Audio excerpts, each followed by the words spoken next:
Hey everyone, welcome back to the Families Fly Free podcast. I'm Lynn Metler, the creator of Families Fly Free, where we teach you a simple way to always fly your whole family for free using travel rewards. So, I have yet another travel rewards success story for you today. So, we have Jesse Brown with us, who is here to share his travel rewards journey and some of the best tips that he has learned so far. So, Jesse is a Families Fly Free member who's in his second year of membership. So he's now officially what we call a VIP inside of Families Fly Free. So welcome, Jesse. Thank you so much. Happy to be here. Will you just tell us a little bit about yourself and how you like to travel? Sure. So it's a small family right now. It's me and my wife and our fur baby Murphy, who's a 3-year-old red lab. I grew up traveling a whole lot back in the day when it was really easy to get bumped off of flights on Continental and stuff like that, and that's how my mom got us to travel for years. No big deal. Skip a day of school and get $1,000 in rewards, Right, and then you get a free trip. So it works out right, pretty right. good. But Um, we have a lot of different travel styles, my wife and I, depending on how we feel, whether it's going to be an adventure trip or it's going to be, we're going to go sit on the beach and have a margarita trip or whatever we can do. And it's however we can find ways to save money getting somewhere and staying somewhere makes us feel pretty good because then we don't worry about spending as much money once we're there. Right. So has learning how to save money on travel enabled you to travel more? Absolutely. I mean, obviously, we both work full time. So getting a week here or a week there, it's a little bit harder to do as much as we would like. Um, but having the ability to not necessarily worry about what that flight's going to cost it's a big deal. You don't sit there and stress about it. It makes it a much more enjoyable trip usually. Yes, right. When you're not stressed about how much you spent and it needs to be perfect and all of Yeah. that. Okay, so tell us how you got started in travel rewards to begin with. I've always kind of been interested in it again for the purpose of saving money. There was a long time there, like right after college and in college, I didn't have much money and I like to travel. So I think it was around 2010 or so, I actually picked up a job with what was then US Airways when I was living in Phoenix. And I was the guy on the ramp throwing your bags. Ah, And so I learned all about non rev travel and, being able to hop on and off flights and that was where I first kind of got the bug. I did that for about 3 years and traveled all over the world for almost nothing. And then when I left that job, I was like, well, okay, now what? How do we keep right. this going? And my then girlfriend, now wife, was in school in Washington, and I'm in Reno, Nevada, so it's a little bit further than we'd want to drive. And I was like, well, how can I do this? And I found the Southwest stuff and I started doing some research on Southwest. And I did figure out some of the stuff to save some points myself back then. And all of a sudden, I was able to travel up there, around once a month, which was a big deal for someone who was making near minimum wage. And I just didn't have the money to do it myself. And so that, pushed me a little bit further in. And then you get into some of the credit card rewards and I move points around there. And then I kept going, well, now here we are years later. And okay, what can I do? How can I continue to travel and not necessarily spend all the money from my paycheck? And that was kind of what led us to Families Fly Free to begin with, just podcast hunting and online research and yeah, and it's been so far a good little journey. I think we've done pretty well, and we're able to travel when we want to. So that's the whole idea. When you were, beginning to dabble in travel rewards and travel cards, did you have a sense that there was more to be learned there? Yeah, I think there's always more to be learned on everything. Yeah. So you take, depending on how much time, and I work an awful lot, high stress work. And so I kind of try to go broad strokes as much as I can. And then when I get a little bit of an inkling, I dive in a little bit more, um, just because I only have so much time. And I knew there was always a little bit more, and I'm still learning as I go. but I'm not deep diving. I'm not studying for an exam. So when there's something I want to know, I'll look it up, I'll figure it out, I'll make some phone calls, I'll do some research with the community, that kind of thing. But I'm not one anymore. I used to be, where I have to know everything up front. It's just when I need to know something, I'll figure it out and I'll move on. Well, and I think like that speaks to the 80-20 approach, which I'm a big fan of, focusing on the things that will have the most impact and letting the rest go. Exactly. And that is the approach we try to take with Families Fly Free. It's not perfect, but it gets you where you want to go by leveraging the most impactful things you can do in travel rewards and then letting all those other little detailed things you could do too, but that won't have that big of an impact on what you're doing. Plus, you're not competing with anyone. You're if it works for you, it works for you. If it doesn't work for someone else, but it works for you, so what? You're not competing Right. against. You're making it work. Yes, exactly. And I'd love to ask you too, like the difference when you were flying for free by working for an airline versus what you're doing now. How are the two different? Non-revving was awesome.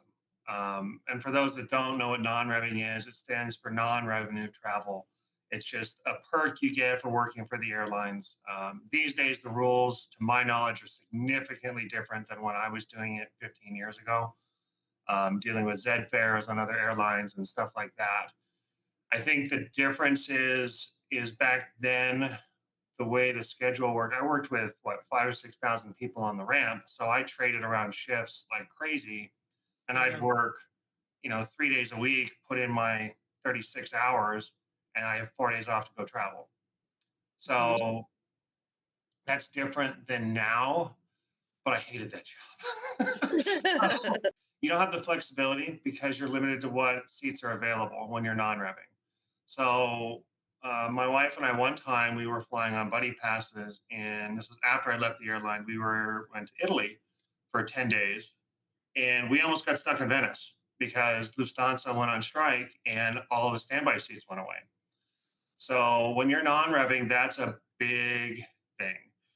So when you're doing it the way we're doing it now, with the Families Fly Free approach, you don't necessarily have that issue. Depending on how you're approaching it, you have a guaranteed seat, which makes Right. a big difference. Now, granted, we're spending points to do this, but I'm not 20 years old anymore. I don't need that kind of stress for Well, a that's few what I thought. thousand Like when points. you work for an airline, it's all like just if there's seats available, you can hop Mhm. on, right? So you kind of have to be ready to go and you don't know for sure. And You there's, don't know. yeah, You have no idea, and you can look it up, but then they cancel the flight right before you, and then the whole day's booked. And then if you are somewhere and you need to come back to get to a shift and there's no seats available, you're in trouble. There's nothing you can do to get back to work unless you go buy a ticket. But we all know how buying last minute tickets go. It's just not right. the best approach for things. Yeah. And I mean, we have flight attendants who are Families Fly Free members currently, which tells me that this approach is better than, and I Well, much know better. one of them I'm thinking of, she's just talked about she wants to fly the rest of her family too, like not just she and her husband. And so this helps with a strategy for that Mhm. too. But you can't fit a family of four in a jump seat. So that's Exactly. Why did you decide to join Families Fly Free, opposed to what you were already doing? Because we have lots of people that are like dabbling in travel rewards and they just aren't sure of, is this really going to help me enough beyond what I'm already doing? I think when we joined, that was kind of nearing the end of the COVID era. And, I had a lot of time when I wasn't working, sitting around and just staring at the pretty pictures that the Bing wallpaper throws up at me every day. And like, God, I want to go travel. And, at that point, my wife was on unemployment. She'd been laid off a couple times for COVID, and my hours had been cut, and I wasn't making what I hope I was. But it's like I got to go travel. I got to get out of here. And it came back to how do I do this? Um, and then, interestingly enough, I mean, it won't surprise you, but I mean, I found Families Fly Free through Choose FI, which I listen to sporadically. When I have an hour drive, a podcast goes on. Um, and so I was like, huh, okay, let me do some research. And all right, this might be kind of what I'm looking for to see if I can actually, put some travel stuff together again. You get that travel bug and you want to go. And after that COVID era, especially, it was there. We took a trip to Cancun right before, like 3 months before COVID shut everything down, and that was the most travel we did, like leaving the house for 2.5 years. And so it was all right. Let's do this, and yeah, we did. I pulled the trigger. It's always a little nerve wracking, Yeah, but it was a good choice. You learn enough to make it worth it in the sense that you get into it or you get out of it what you put into it, as that is is true with very pretty true. much everything. Yeah, Um, lately I've been busy. I haven't been as active in the community as I'd like to be, but I still check in on a weekly basis, at least for a quick visual, and it makes a difference. It really does. And the notifications, uh, the email notifications weekly certainly help. And I flip through them real quick, and there's stuff I find in there that help me on a weekly basis to maximize what I'm doing. So definitely nice. and like our email notifications you're talking about, Yeah. is that's a time saver versus, I don't know, having to scour blogs, and like, what would you do as an alternative to that? Yeah, Just it's over. honestly, I'd probably go to my Chase Ultimate Rewards portal and try to hunt that information myself, which I just don't, I won't do. So Yeah, it's one of those things, or flight releases. I don't go hunt that information myself. Most of the stuff you'll see in an email, I would just, okay, if I got the email from Southwest, I'd read it, but that's about the only way I'd find out the information. And it's been countless times over the last, probably 8 months or a year where it's a sale or a flight notification or something that's allowed me to go out and take action on some flights that I wouldn't have even known existed because I'm not hunting that information. It's just, that's the 80/20. I don't have time to go hunt it. exactly. So, Yeah. Yeah, and that's probably for the folks who are doing some travel reward stuff. That's a reason right there that we can help you, among many, but beyond what you're doing yourself, is just that staying on top of just the 20% of information you need to know.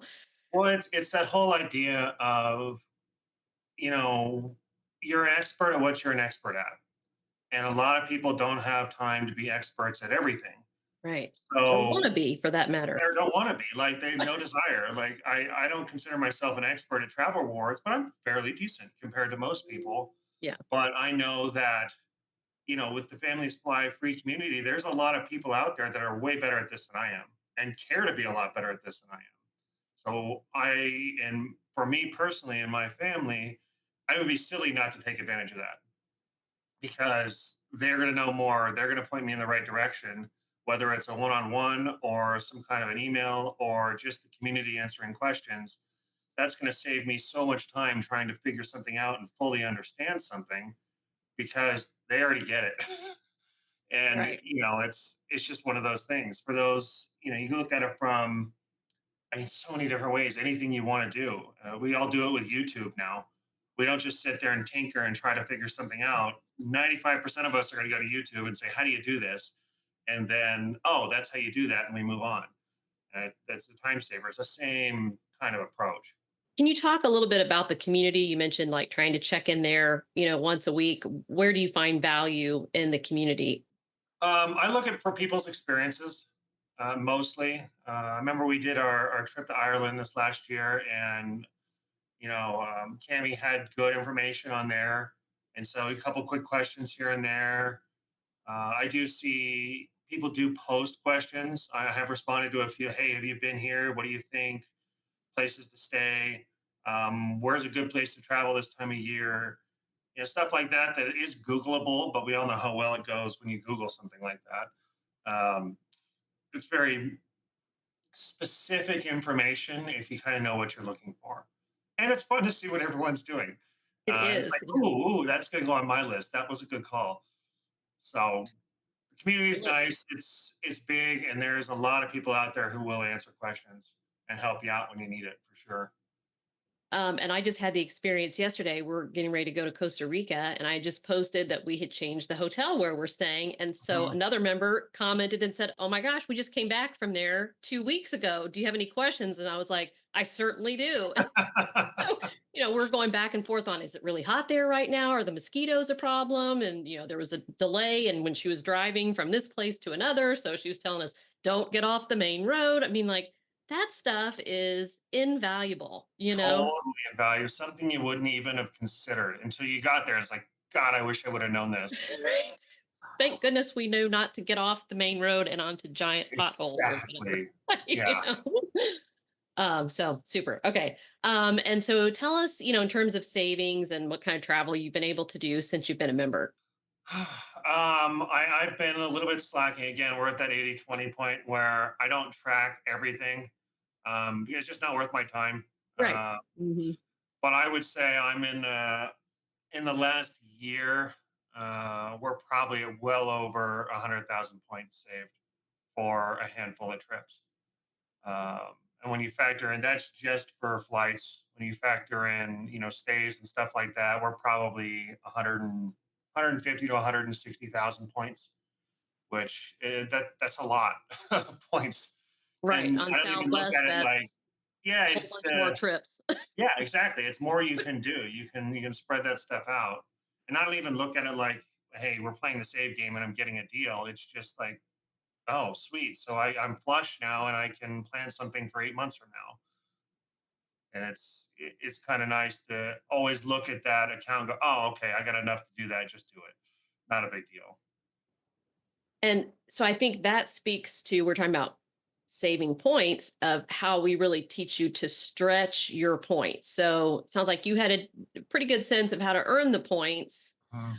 but maybe what you really learned in here was how to pay fewer points for every How to flight. pay fewer points and make those points last. Yeah. And the tips and tricks and the stuff that you learn when you put in the time, it really does make a difference. And I mean, that's a ton of points. You know, I mean, honestly, go to Southwest or something and just type in where you want to go and look at what those points are and see how far that can take you. It's a lot of trips that can take you. And there's just two of you. And so Just that two of means us. with a companion pass, you only have to pay points for one of you. So that's like a crazy amount of trips Uh-huh. you can take with Uh-huh. If you take that 160,000 points. 150,000 points times it by Yeah. two, and that's equivalent what you're looking at. It's a lot of points. So that's just super important. I want to point out is to learn not just how to earn the points, but how to stretch the points. And that's why it works so well for families. If Mhm. there's more than two of you as well, you don't have to fit in the jump seat, right? You can have enough points to take everybody because we teach you how to stretch the points. That's half of the Well, I equation. think an important distinction is stretch the points, but don't spend all your time only trying to stretch the points. Like Yes. if there's something you really want to do and it's going to cost this, just do it if you have it. Because we can sit here and play that game all day long, and you can always go earn more points. Like there's so many ways to do it, and the community will teach you how to do that.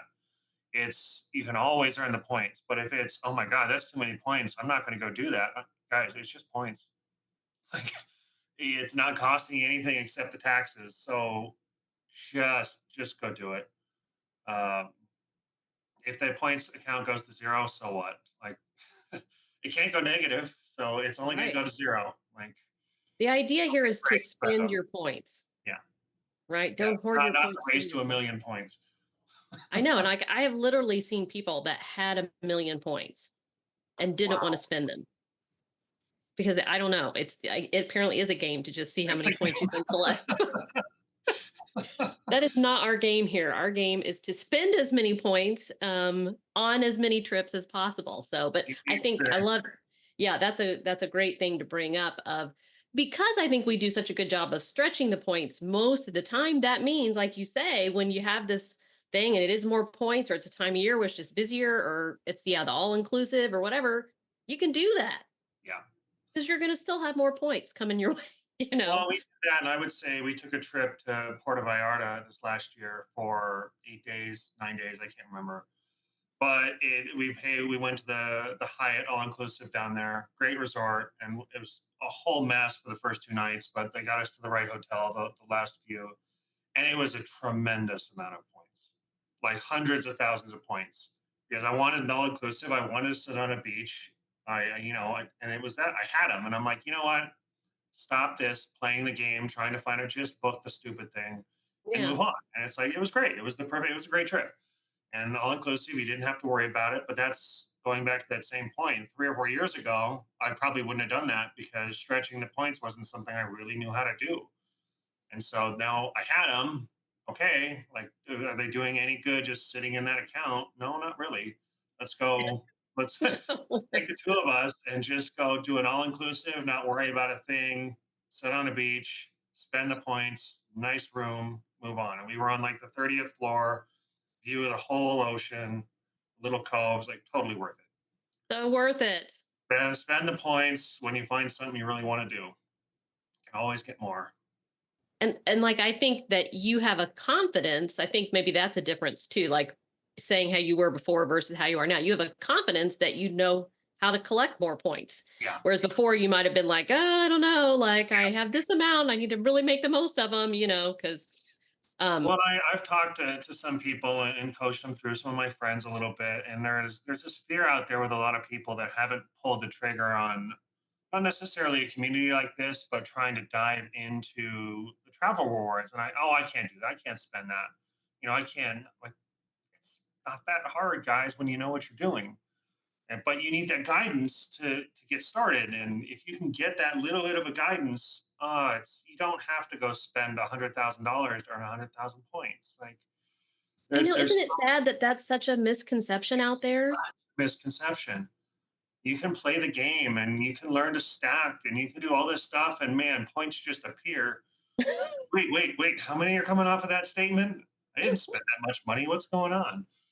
So the Families Fly Free community is great at teaching you that at least initial first couple steps to get rid of those misconceptions because that's not it. And I run into resistance with my friends on that all the time. It's like, guys, no, no, it's so much easier than what you're making it. It really is. So Yeah. many ways. So, do you feel like then it's worth the cost to join? Have you gotten your money's worth? It's worth the cost. Um, again, you get out of it what you put into it. I think if you're ready to dive in and learn and actually do some travel, it's a fantastic option. But if it's one of those things where, oh, sweet, I got it and I'm never going to open it again. Oh, it didn't work. Like, that's no good for anyone. It's not good for you. It's not good for the community. No one wants that. So jump in and commit half an hour a night. Like, we can deal with half an hour, turn off the streaming service for half an hour and dive in a little bit. Get off of Uh, Instagram for half an hour. yeah, or, as one of my friends says, get off the snap face. Like, it's it's one of those things. I think it's absolutely worth it if you're going to do some travel and you're going to do a little bit of studying and a little bit of learning. If you're one of those like, oh, that won't work, that won't work, that won't work, it's probably not for you. But if hey, I want to go travel, how do I do this? I don't think I have the means. What do I do? You can make it work. You really can. Do you feel like it takes a ton of time? No, it Yeah. doesn't take much time. I think when I first started, now obviously I had a fairly robust travel history, but I think when I first signed up, I went through, I did it on the weekends and I spent 2 or 3 hours a weekend for maybe a month.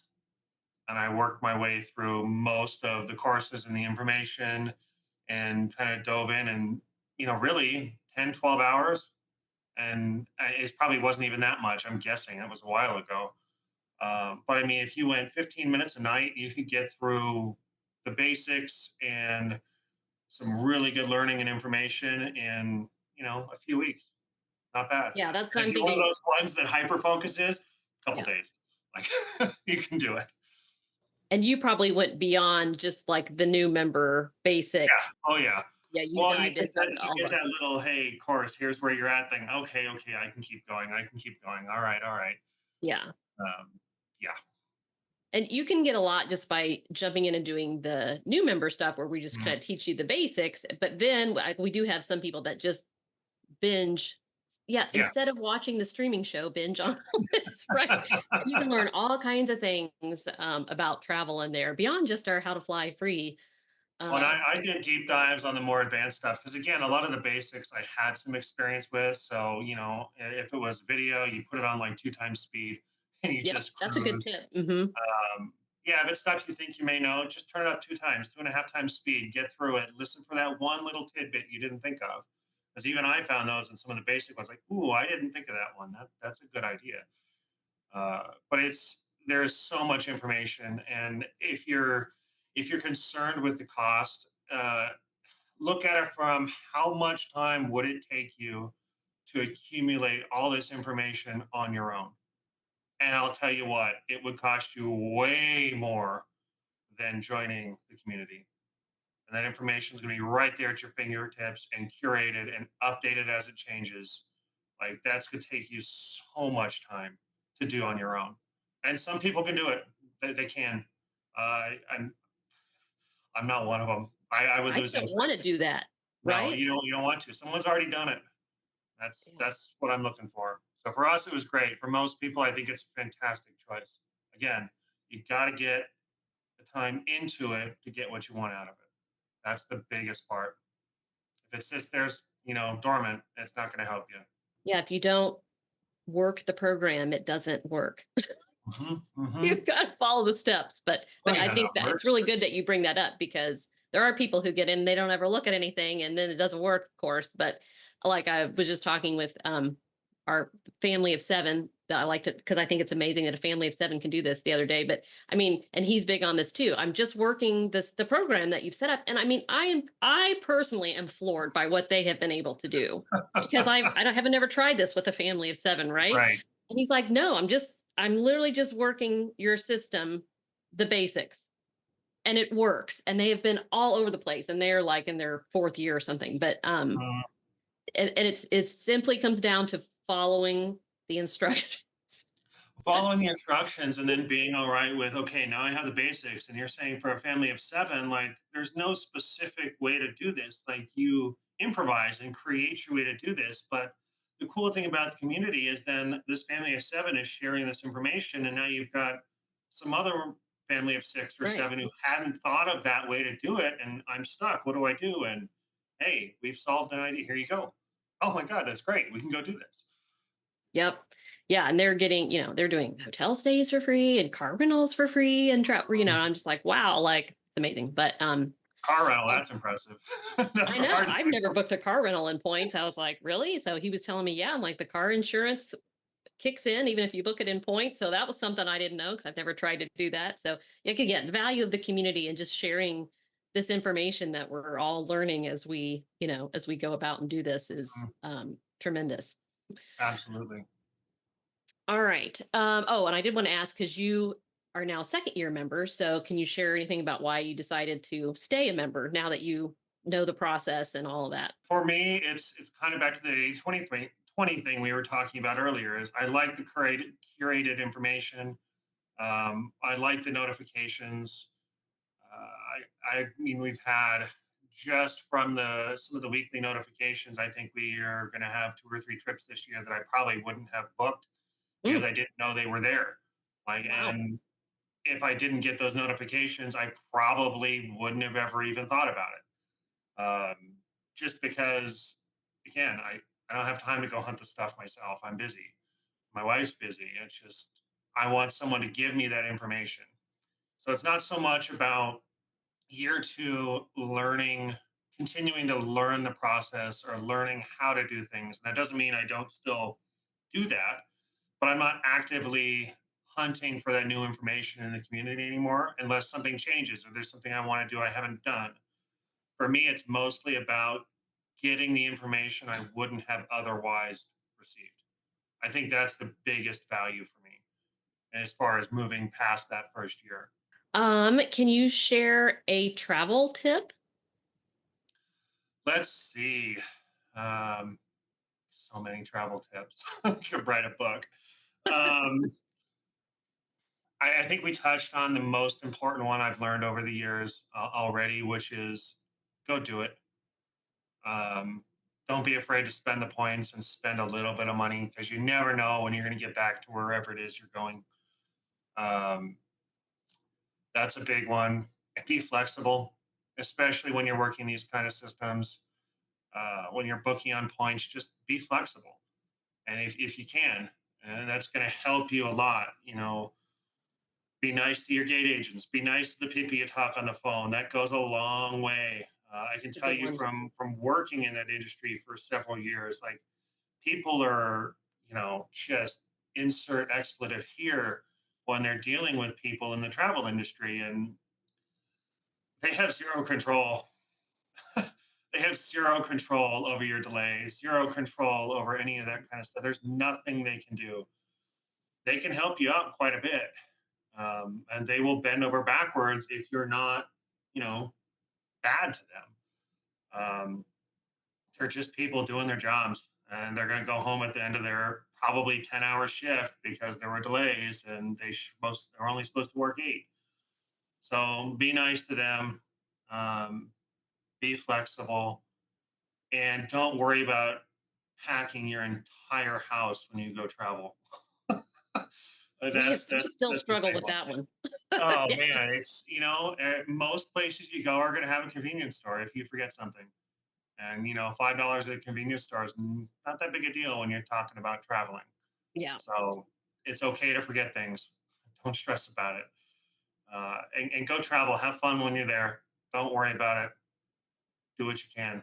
You saved a bunch of money, on your flights and your hotels, and drop a little bit of money and go do some stuff.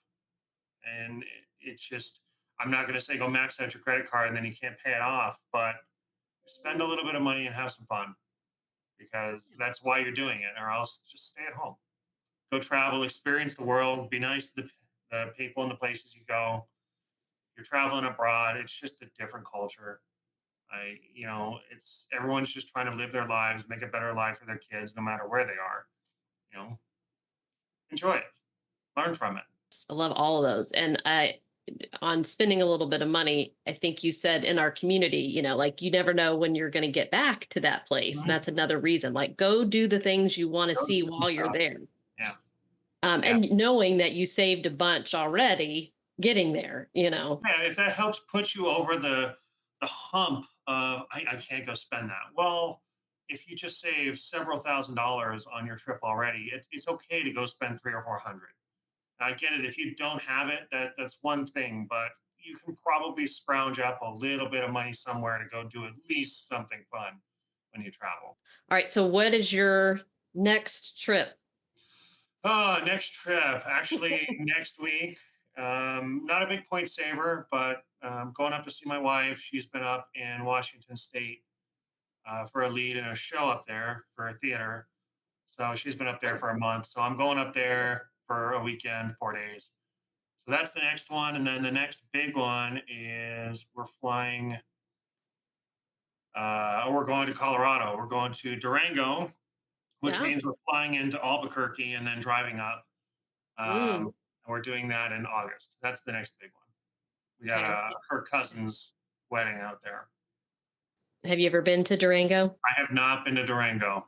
Have you been to Telluride? No, I have not been to Telluride.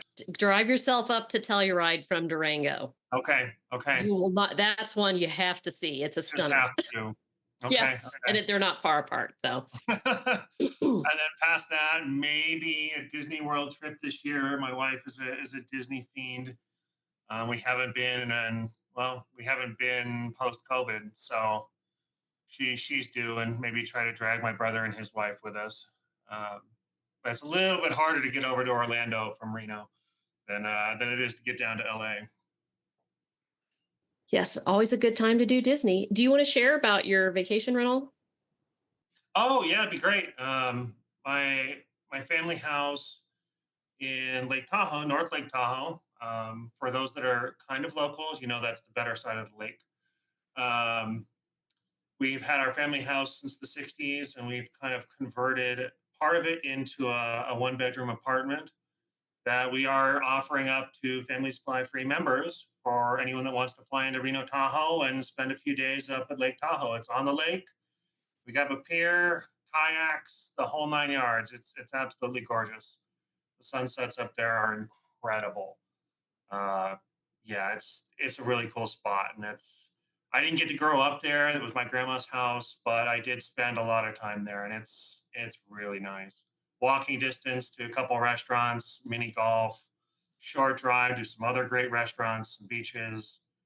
It's really cool year round, but that's definitely being offered up to members. And is there a way, if you're not a member, that you can find it?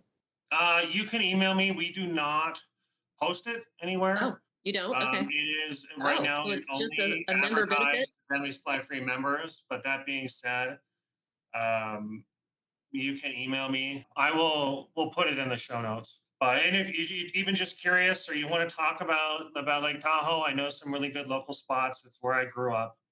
Um, so it's a great place to visit, but I recommend the shoulder seasons, fall and spring. Try to avoid it in the dead of winter and the dead of summer. It's since the COVID years, it's gotten so insane Oh. that it's enjoyable, but it's a lot harder to get around. You're going to spend a lot of time in traffic, which is Mm. terrible. But if you're traveling and trying to get some stuff in, shoot for that fall and spring. But I'm happy to talk to anyone about it. And our spot on the lake is up for people that would like to visit and have a place to stay. Awesome. I know we keep what Lake Tahoe has been on our list for like a million years, and we still have not Haven't gotten there. made Something it. always gets in the way. Yeah, it's funny We'll how get that there one of these days. goes. Yeah, anyone, you can just email me. The email address will be in the show notes, but that's one of my email addresses. Awesome. Okay. Well, thanks so much, Jesse. Love your tips. I hope you guys take some of his tips to heart. Really good ones, and good discussion on 80/20 rule, which is definitely our philosophy toward this. So, and that's designed to save you time for sure. We will see everyone on next week's episode. Thanks so much.